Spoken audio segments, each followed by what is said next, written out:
Okay, all the press that are here, we welcome you here. Our media communication center is by the Indigenous Environmental Network, and we help put this press conference together. And I'm going to introduce Johnny. Johnny's one of our camp organizers. If Johnny can come up over here, and he's going to provide the context for this press conference, and I believe he's going to introduce Mr. Kennedy here, who has a couple of remarks he's going to make, and then we're going to ask that the speakers will sit down, and then we have an order here. Thanks, Tom. Oh, good day, everyone. Oh. Hi, Johnny. Oh, good to hear you. Good to see you.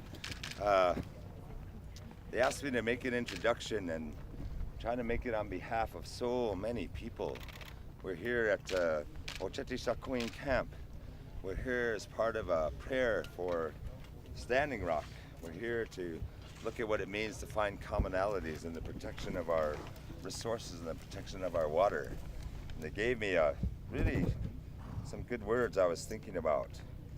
That I'm told Mr. Kennedy has an experience, and I know this, an experience of what it means to be running the Water Alliance, an experience of what it means to be a senior attorney for the Waterkeeper Alliance, who's worked in many areas, looking at what happens to our resources, looking what happens, what it means for us to share them.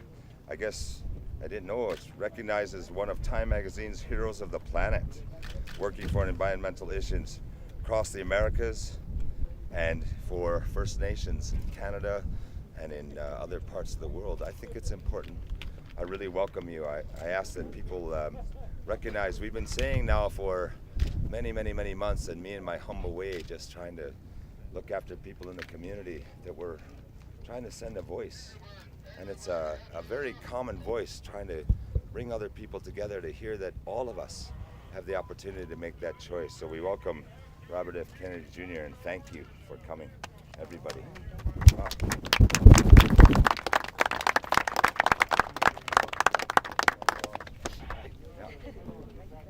I'm really happy to be here, and thank you very much.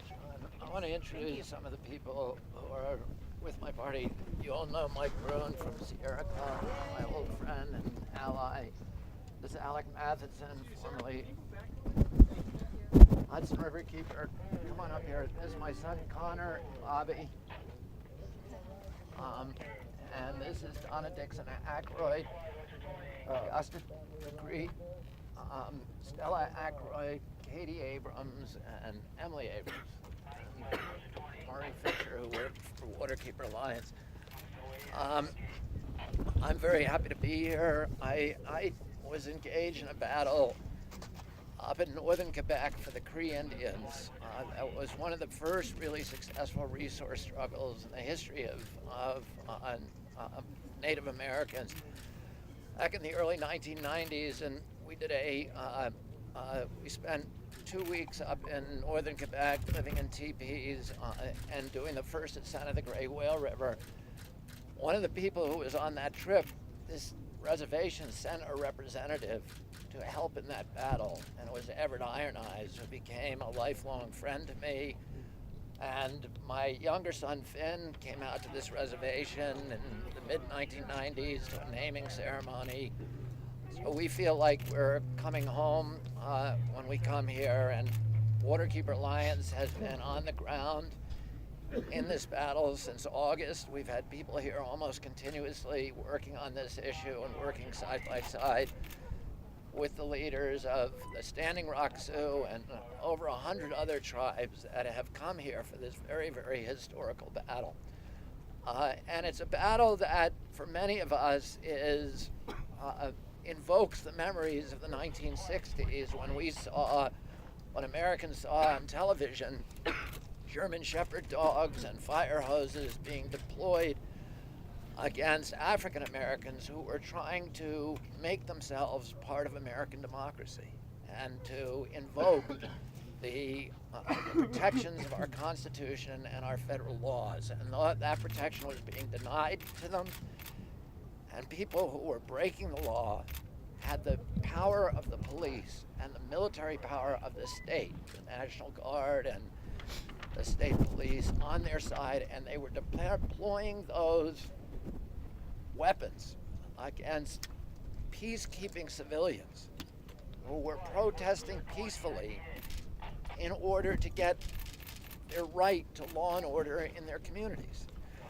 And there's so many parallels with the current battle here, because the people who are at these camps and who are on these barricades are people who are simply asking that the law be enforced against an entity that believes, because it has great wealth, because it's allied with an industry that has always been able to get its way, that it has the arrogance to break the law and then the ability to get away with it.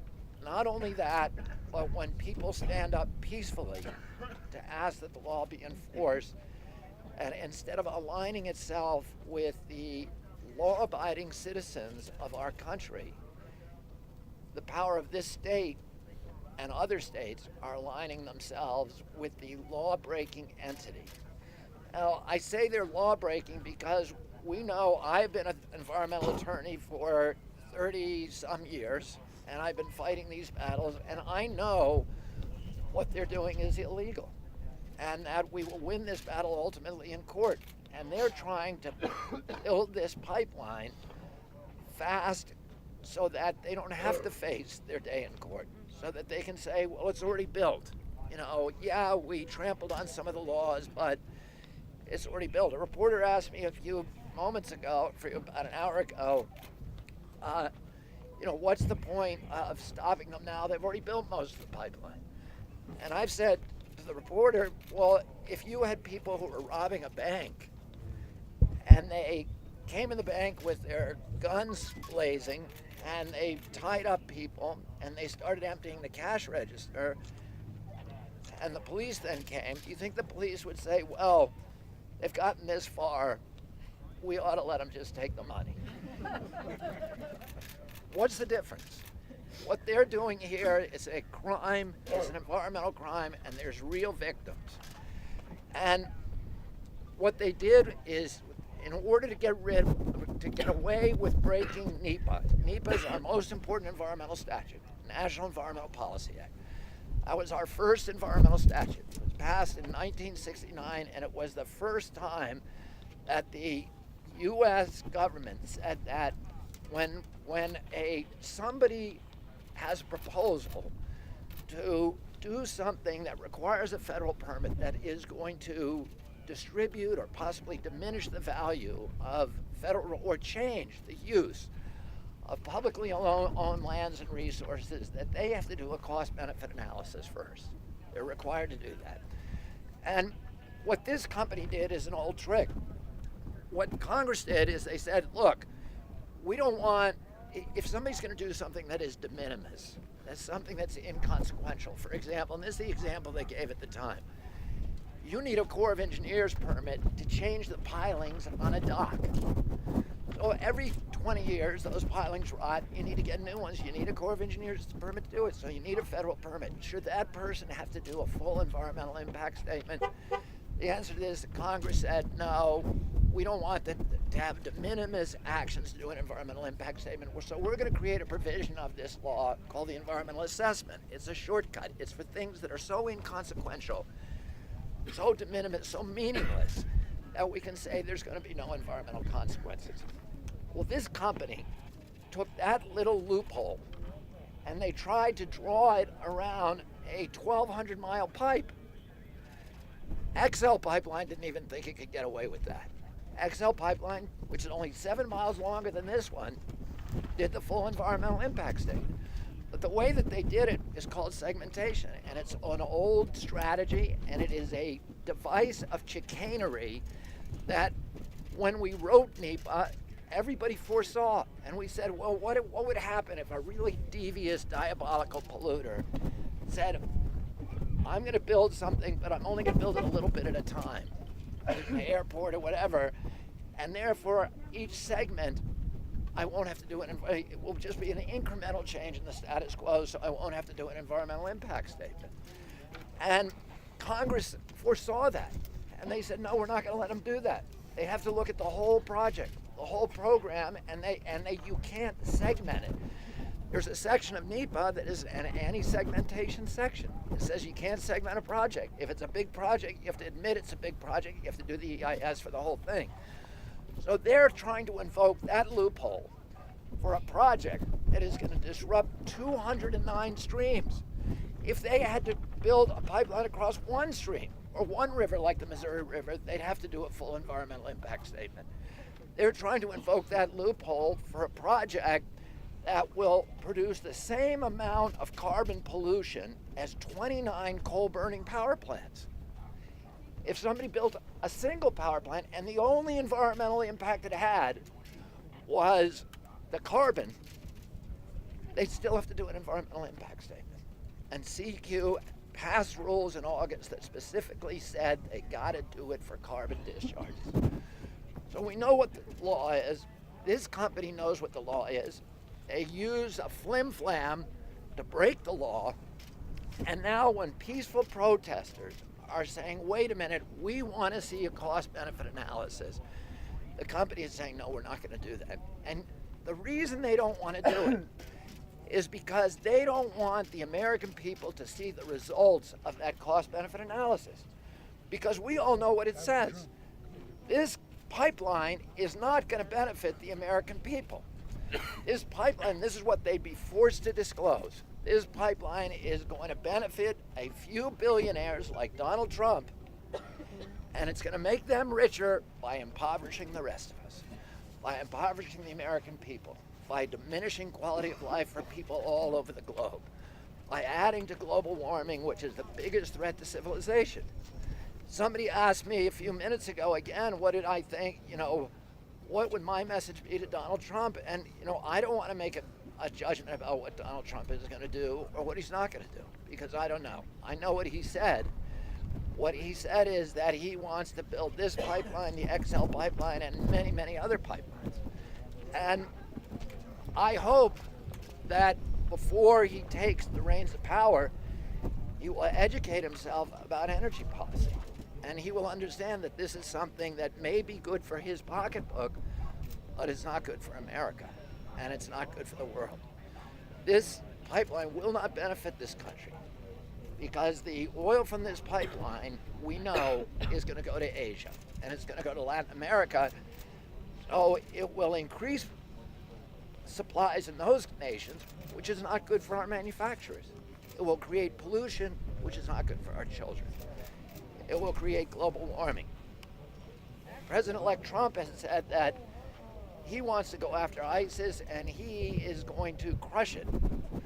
But the panic, I would hope that before he makes decisions about this pipeline, that he assesses properly the risks and rewards. And what he'll find, and I hope he asks the Pentagon, what is the greater threat to this nation?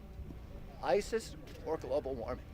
Because the Pentagon has already answered that in a very comprehensive report. And they've said the single greatest threat to American security is coming from global warming.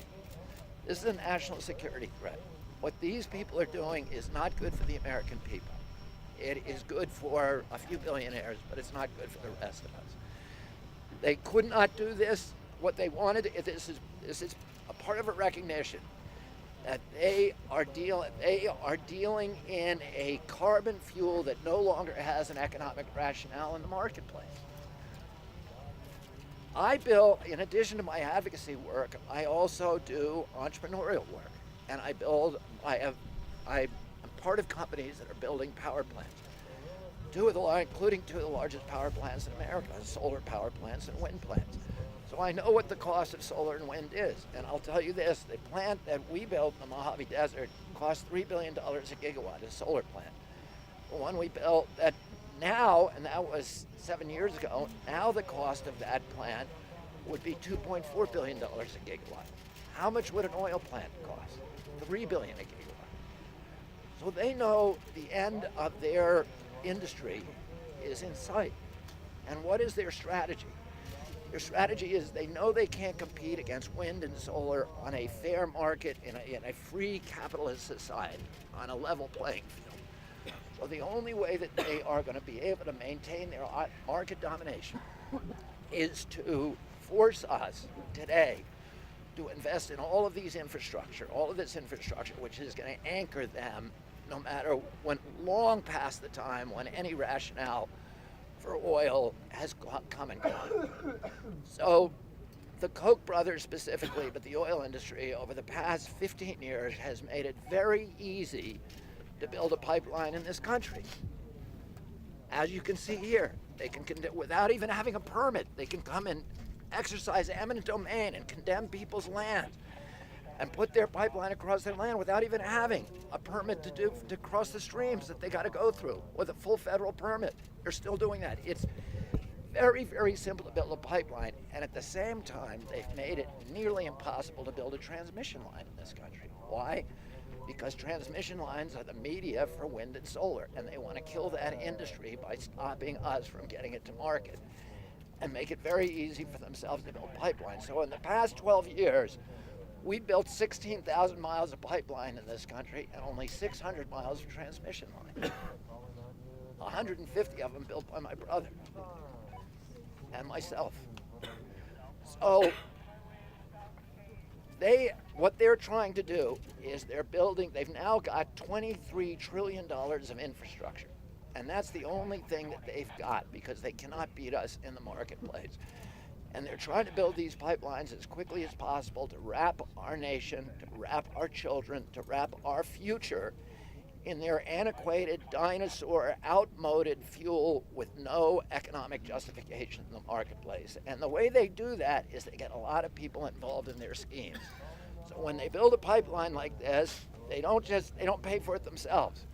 They get the money from pension funds, from Citibank, from Wells Fargo, from all of these big players in our political system, who then will be invested in having oil pass through that pipe for the next 30 years, long after any rationale for oil is gone. They want to anchor us in the dirty, filthy, addictive, toxic, poisonous fuels from hell instead of the clean, green, wholesome, and patriotic fuels from heaven. And the battle that we're seeing here, which these incredible, wonderful people have taken on for themselves to be the front line of our transition from green, clean energy, from dirty, filthy, antiquated, old energy to clean, green, new energy.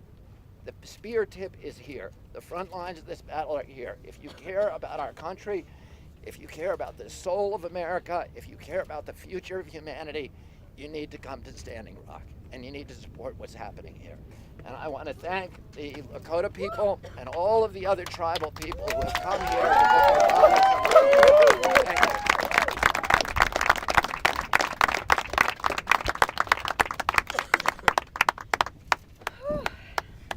Johnny, Joy's gonna go next. Okay. Because I don't want to follow that. Song. We're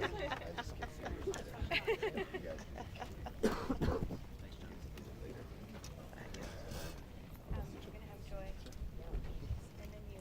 Okay. Ampetu Washdeyu Happy. Wambliwikawi Imachi Happy. My name is Joy Braun, Eagle Feather Woman. I'm with Indigenous Environmental Network. Welcome. Thank you. Welcome. I was the first camper at Sacred Stone. Been on the ground since February when the grassroots people here, mostly youth, those under age 30, called and asked for help because they knew that a monster was coming, and that monster was Dakota Access Pipeline. And they knew that we had already won and beat Keystone XL. Of course, now Donald Trump is trying to bring it back, but he won't. He can try, but it won't happen. So they called and they asked us to come and help, and we did. This is a monster. We are dealing with monsters. We're dealing with monsters of capitalism. We're dealing with monsters of environmental injustice. We're dealing with monsters that don't care about the people here. You know, they had originally planned to put this pipeline 7 miles north of Bismarck. And they said at that time they don't want it up there because it's going to spill. So instead they moved it down here, within a mile of the water intake for Standing Rock. Now, I'm a member of the Cheyenne River Sioux tribe, and my reservation borders Standing Rock. So Cheyenne River and Standing Rock, all of our east side of the reservation is the Missouri River. We know that pipelines break. They always break. You just have to look at Freeman, South Dakota, and Keystone 1. This pipeline breaks, it's going to affect 60% of the potable water in South Dakota. 60% of the water in South Dakota. So that's why I came up here, to stand with my brothers and my sisters, with my family, and with everybody that comes through here, because everybody that walks through here, you leave a little part of yourself here. You leave a little part of your heart here, and you become family.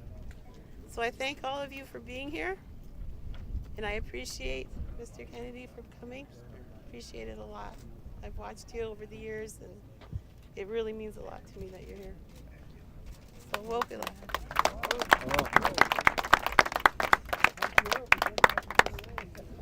All right, I'm Michael Brune, and I stand with the Standing Rock Sioux. I'm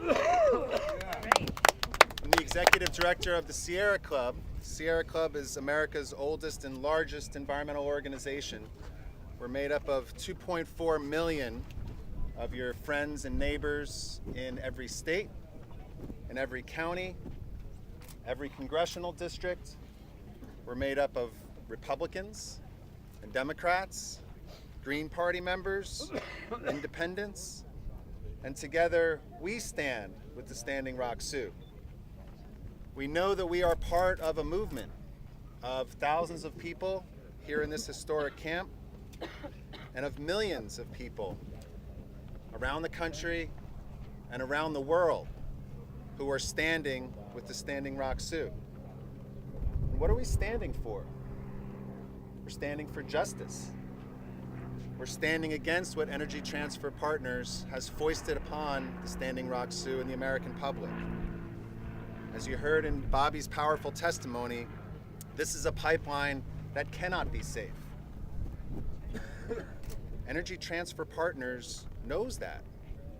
The Army Corps of Engineers knows that. Anybody who has studied environmental issues, anybody who has basic common sense, knows that this is a pipeline that will leak. Because every pipeline has leaked. Every oil drilling operation, every coal mining operation, every gas fracking operation is designed to create pollution. And it is inevitable that there will be air and water and climate pollution that would result from this project were it to be built. Energy Transfer Partners knows this, and that's why they've rushed so quickly. That's why they're trying so quickly to circumvent county and state and regional and national environmental regulations. This is an intentional act to break the law.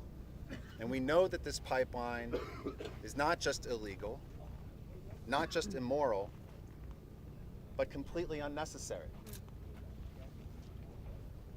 So rather than have a pipeline that would divide this community, that would divide this state and divide this country, we should be investing in clean energy that would bring us all together. Yes. The fastest growing sector across the US economy is the clean energy sector. The number one fastest growing job in the US economy, according to the Bureau of Labor Statistics, was a wind turbine service technician. Number 8 fastest growing job in 2016 was a solar panel installer.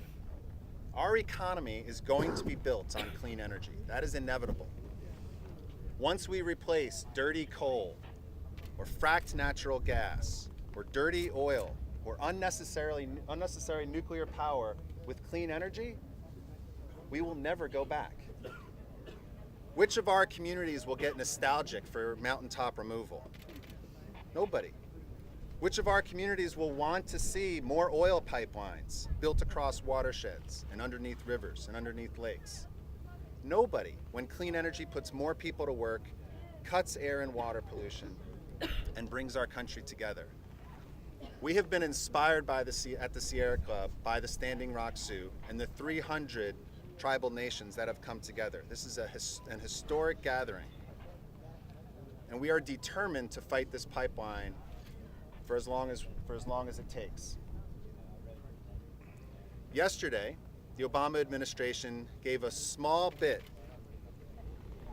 of overdue good news to the Standing Rock Sioux.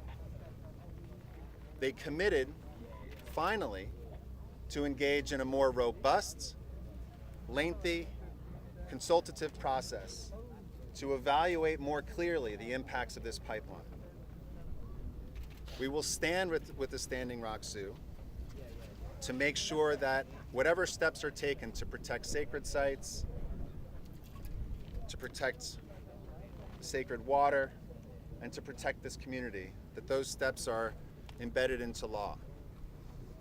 We also recognize that this pipeline will never be safe, would never be safe, and that the thousands of miles of new pipelines that are being proposed across the country that would feed the hundreds of new gas plants and oil terminals, export terminals across the country can't be built if we're going to have a climate-safe future. So what is happening here is an important moment for tribal solidarity, for tribal sovereignty, for our movement coming together, but it's also important as we transition away from fossil fuels and towards clean energy. I wanted to just close by thanking the Indigenous Environmental Network for bringing us here today and for helping to connect tribal communities across the country and around the world, and also all of the grassroots organizations who have across the country who have donated their supplies, who have donated the solar panels that you see here today, who have helped to mobilize millions of people around the world, and who are conducting more than 300 grassroots protests across the country today. We know that whether it's an Obama administration or a Trump administration, this is a pipeline that cannot be built, and we will stay here until this area is protected. Thank you.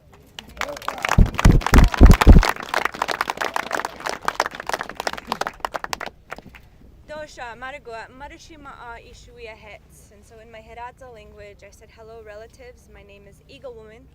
My English name is Candy Mossett.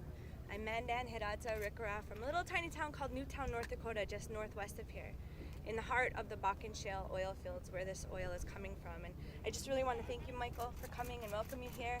And you, Bobby, thank you so much for coming and welcome you here. There's a bigger picture than just the pipeline, as we all know. Ever since 2008 in my community, I have seen quite a bit of destruction.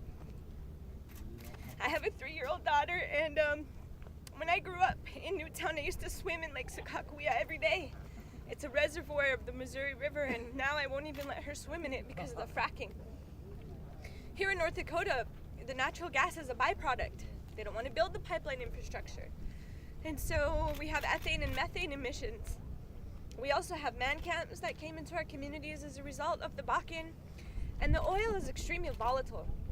And so the first thing we fought back against was semi-trucks moving and hauling the oil all over the country, because the semi-trucks were running down our people. In 2008, I lost a friend that was killed by a semi-truck at 23 years old. And since that time, over 40 people in our community have been killed. So then railroad came along, and it was oil by rail, and you started hearing the phrase bomb trains. In Canada, a train blew up, 47 people were killed, the youngest under 5. So then the brainchild was the Dakota Access Pipeline, cutting across 4 states, over 1,000 miles, and what Bobby was referring to was Nationwide Permit 12. Nationwide Permit 12 is for any project that's less than 1 acre in size. And that is what they used for this permit, for this construction. That's why they didn't have to do a full environmental impact statement.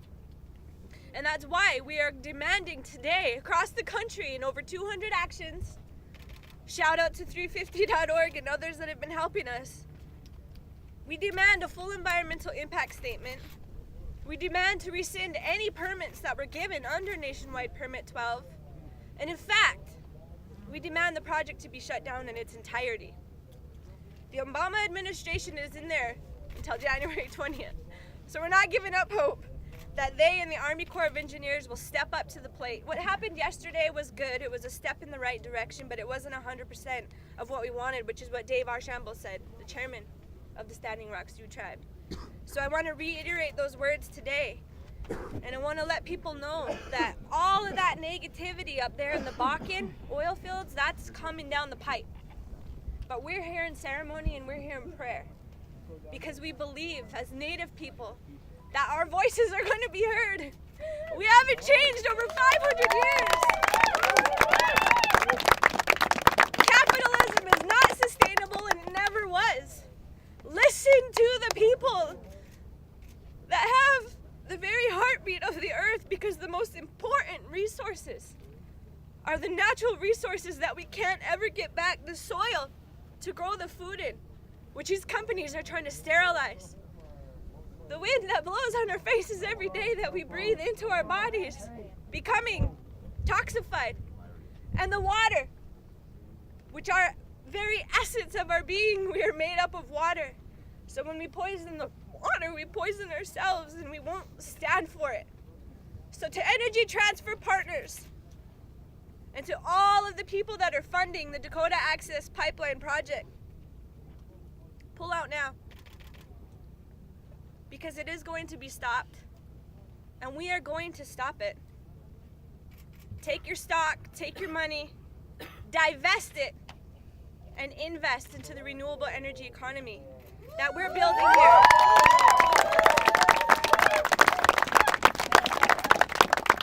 One last thing that you all need to know. We put our words into action. We're not just talking about it. We just came from the site south of Cannonball. 50 acres has been approved by the Standing Rock Sioux tribe, and we will be building our Just Transition Village. Some are calling it the Eco Village, where we've got earth lodges, straw bale buildings, tiny houses, teepees, all powered by wind and solar, going up starting in this next week. So 10 to 20 years from now, when people come out here, and when we're gone because we've won, they're going to be able to come to a village that we built to show what we mean when we say just transition. And so we thank, people like Mark Ruffalo that came out and dropped off some solar panels. He'll be back tomorrow. And and Native Renewables, which is 100% Dene owned and empowered by light. And anybody else that wants to come, when you said come to Standing Rock, come to Standing Rock, but be self-sufficient, because it's gonna snow on Thursday. This is global warming here. This November weather that we're experiencing. So be self-sufficient, and if you can, donate solar, wind, renewable energy, and wood stoves to stay warm. Matzi Gadads, everybody. Thank you.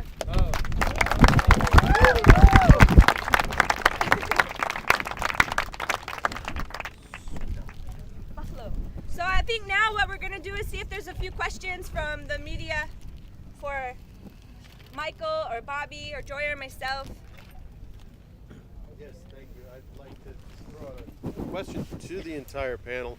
Knowing the results of Tuesday's election and knowing what President-elect Trump has said about emphasis on energy and fossil fuels, what is your expectation of what the new administration will try to do here with regard to Dakota Access Pipeline?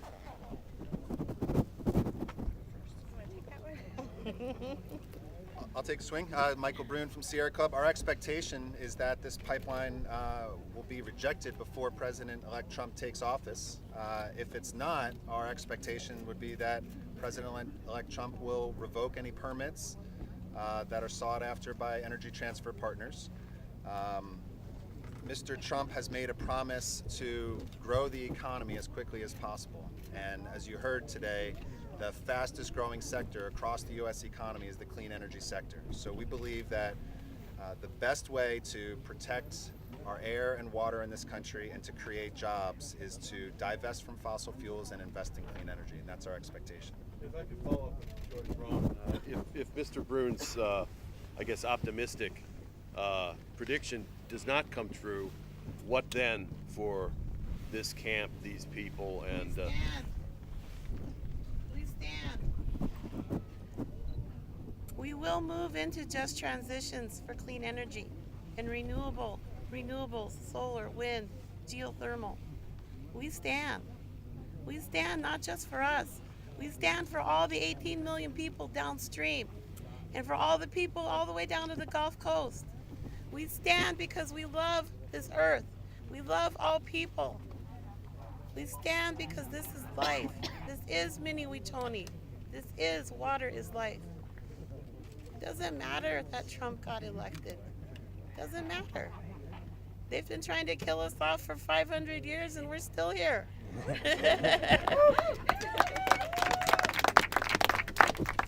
I'll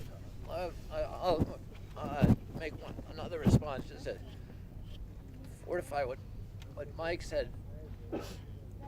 The people who voted, all the poll show, the people who voted for Donald Trump voted for him because they believed what he said, that he was going to drain the swamp in Washington, that he was going to be an outsider, that he was going to come in and fight against the entrenched interests who have turned Washington against the people of the United States and turned it into a mecca for tycoons who want to buy politicians for private profit. And there's no more iconic template for that kind of behavior than Dakota Access Pipeline, the people who own it. The chief promoter of it has donated $168,000 to Mr. Trump and to people in Washington, to the Republican Party over the past 4 months. And I don't think that he was motivated by any kind of patriotic interest or because of his commitment to the good of humanity. He made that $168,000 donation because he saw it as an investment. And he believes that if he gives money to Donald Trump, that Donald Trump will behave the way every other politician has behaved over the past at least 10 years in this country, by giving him what he wants in return, no matter what the cost to the American people. And Donald Trump has promised that he's going to put an end to that kind of politics. So we very much hope that he will keep his word on that.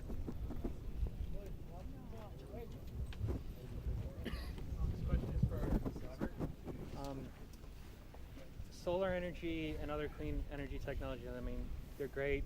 My question was, other technologies coming down the pipeline that an organization I'm with are aware of. Are you aware of any new energy technologies beyond solar, beyond wind? Well, there's many, many new energy technologies out there, but right now solar and wind are the most, let's say, versatile, and also the cheapest.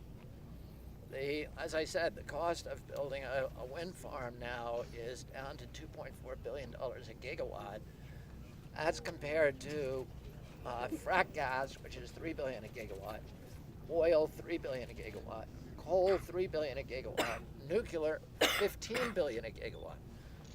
We could make energy burning prime rib if we wanted to. But why are we using the most expensive forms of energy that we can? And you know, Amory Lovins the other day showed me these two pictures. A photograph taken on 42nd Street and Fifth Avenue in 1903. And there is one Model T in that photograph, and then there's hundreds and hundreds of horse and buggies. 10 years later, another photograph taken from the exact same spot, from 1913, in which there is one horse and buggy and hundreds of Model Ts.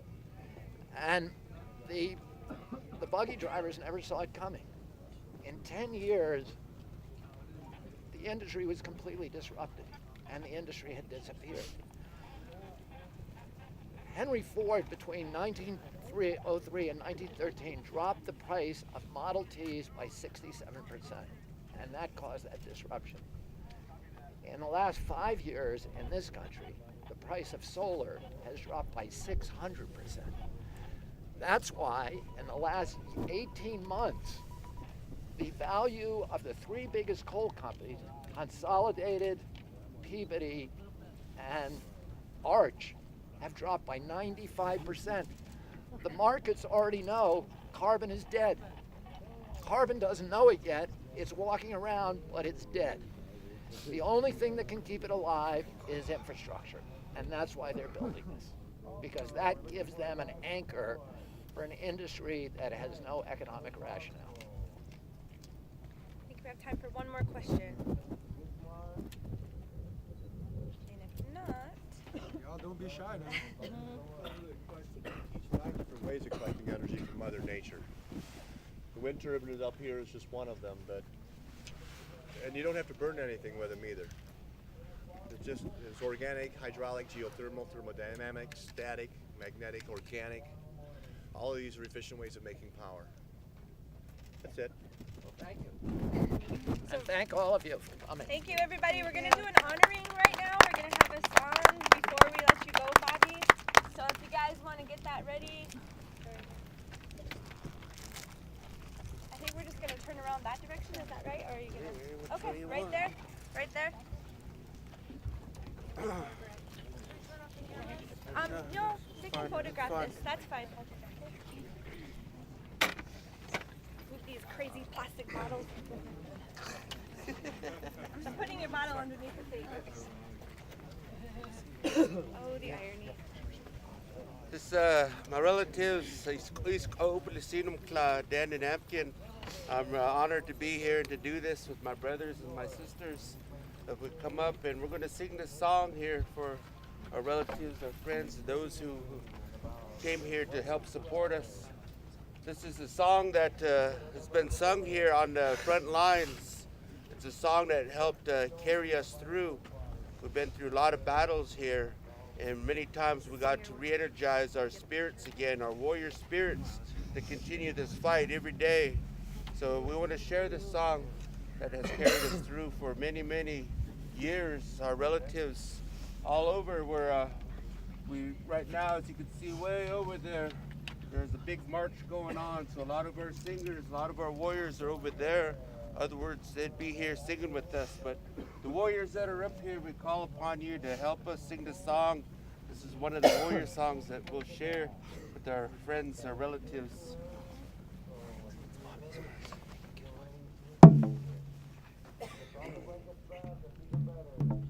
Hey!